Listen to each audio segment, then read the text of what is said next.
Hello, and today I'm going to be talking about Zelda characters that should be in Super Smash Bros. Ultimate. Super Smash Bros. Ultimate is the largest crossover fighting game and has beloved characters like Mario, Sonic, and even Snake. However, Nintendo's second largest franchise, The Legend of Zelda, is criminally underrepresented. Although it has 6 fighters, there's only really 3. Link, Zelda, and Ganondorf. Here I have a list of my top 15 picks of Zelda characters who should be featured in Super Smash Bros. Ultimate. And at the time of recording, Sephiroth has just been released in DLC, and there are 3 slots open. And I'm hoping that one Zelda character makes it in. Now, let's get in to my number 15. Groose, Skyward Sword. Groose, it starts out as a minor antagonist in Skyward Sword, and he steals Link's Crimson Loftwing. However, over the course of the game, he evolves into a lovable, more friendly character, and he's also something of a meme character because of his flamboyant arrogance, and he's just kind of a fun character. Number 14, Girohim, Skyward Sword. Girohim starts out as the primary antagonist of Skyward Sword. However, it turns out that Demise really is. But anyway, Girohim is an interesting character and one of the most popular requested characters for Zelda in Smash Bros. He's an interesting combination of sword fighting and quick movements, and he can even progress through stages as he takes damage. Anyway, number 13, Happy Mask Salesman, Ocarina of Time, and Majora's Mask. This is such a fun and enigmatic character. He sells masks in Ocarina of Time, however his main starring role is in Majora's Mask, where his mask, Majora's Mask, is stolen by the Skull Kid, and he tasks Link to retrieve it for him at the end of 3 days. He's such a fun character, he could have an interesting moveset that has to do with his masks. Number 12, Durrani, Ocarina of Time. Durrani is the leader of the Gorons in Goron City in Ocarina of Time, and gives you the Spiritual Stone of Fire, and sends you on your quest to open up Dodongo Cavern. And Dodongo Cavern is one of my all-time favorite dungeons, and it's pretty fun. Durrani is just kind of a fun character. He could be somewhat of like a brawler in Smash Bros. Anyway, number 11, Cass, Breath of the Wild. This is also a character that I've seen suggested, and while he doesn't pop into your mind immediately, he would be quite an interesting character. He could use songs and his accordion to do attacks, as well as probably a few unique attacks. Nintendo has done some more unique and made-up movesets for some characters before. Number 10, Urbosa, Breath of the Wild. Urbosa is one of the champions in Breath of the Wild, and she has a pretty cool sword and shields that she can use, as well as having manipulation of lightning. She could be a pretty interesting character and provide more female representation for the Zelda series and Smash Bros. In general. Number 9, Rivali, Breath of the Wild. Rivali is my all-time favorite champion. I just really like him. He could be an interesting ranged character. He has his cool bow, as well as being able to fly and jump up really high.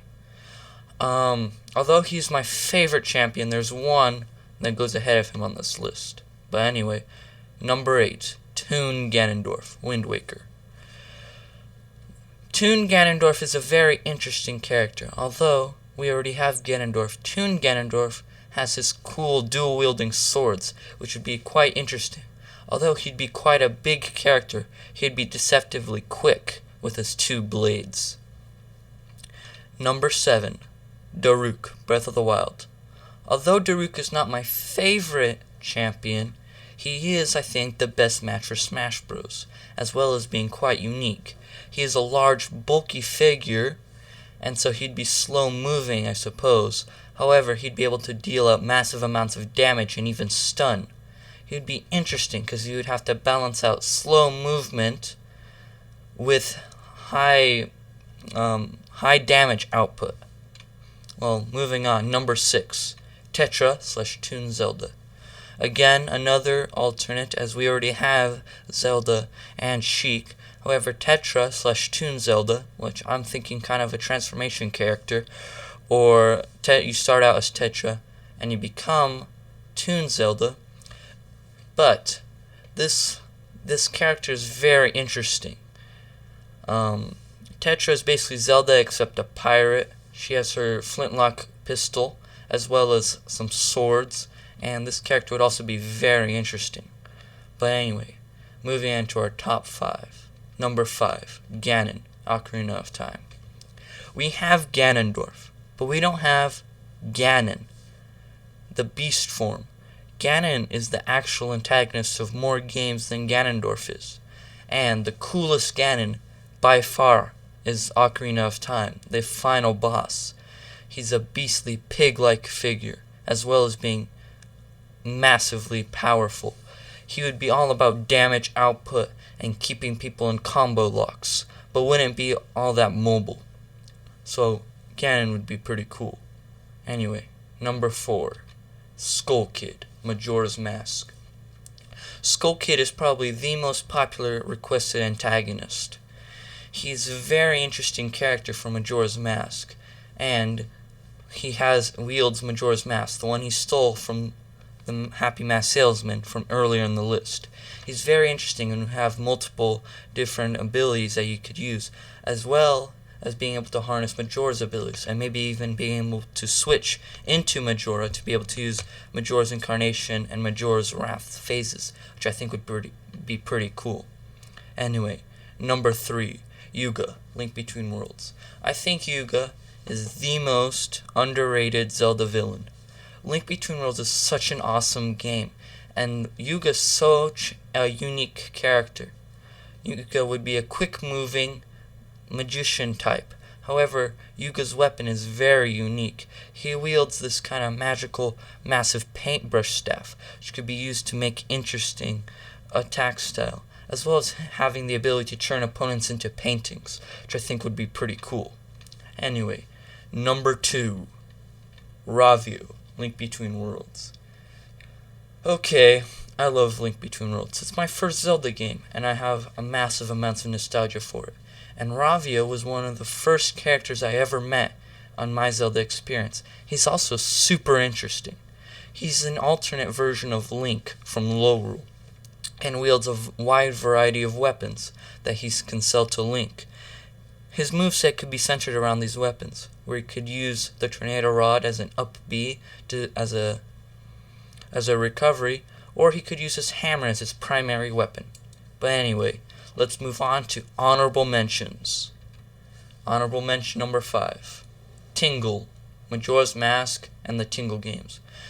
Tingle is in many other games, but the Tingle games and Majora's Mask are the 2 most famous ones, and the one that's pictured here. Now, I wouldn't actually want Tingle. He's only included because he's such a meme character. Anyway, number 4, Beetle, Breath of the Wild. Beetle is an interesting character and has appeared in a handful of Zelda games. This one's also is kind of a meme pick. He's not really serious, however, I guess he could be kind of interesting. He could use bug nets and maybe even be able to harness beetles as an attack, which I think would be kind of interesting. Anyway, Mina, Twilight Princess. Mina is also quite popular with Zelda fanbase. However, being honest, I don't like Mina. She's just not an interesting character for me, and I don't like Mina's character design. But to each to their own. Anyway, Mipha, Breath of the Wild.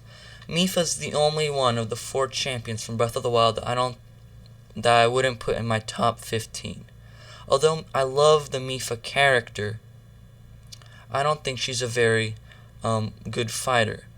I think if they don't put in Breath of the Wild Zelda because they don't think she's a fighter, then Mipha certainly is not a fighter. Although she has her trident, maybe she could harness water abilities and healing abilities, she's just not very disposed to being a fighter, and I think many other people should be chosen before her.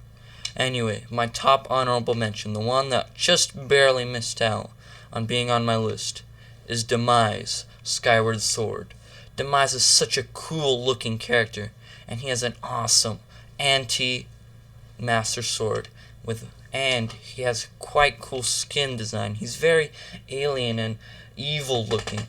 And this is the big bad of the Zelda universe, the one that spawned all the chaos and the first Ganon, I suppose you could say. Anyway, for my number one pick, Impa, Age of Calamity. Now this version doesn't have to be the Age of Calamity version, but this is the most recent fighter version of Impa. Ocarina of Time and Skyward Sword versions are also available, but I think Age of Calamity is most likely, as it is a recent game being released only a few months ago, and I think if Nintendo were to add Impa in the Fighter Pass, they would want to add from Age of Calamity to help kind of give a spotlight to the new Age of Calamity game.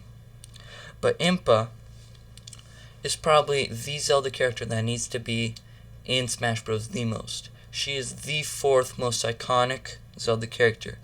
After Link, Zelda, and Ganon, Impa is the fourth most reoccurring character, and she is in almost every game.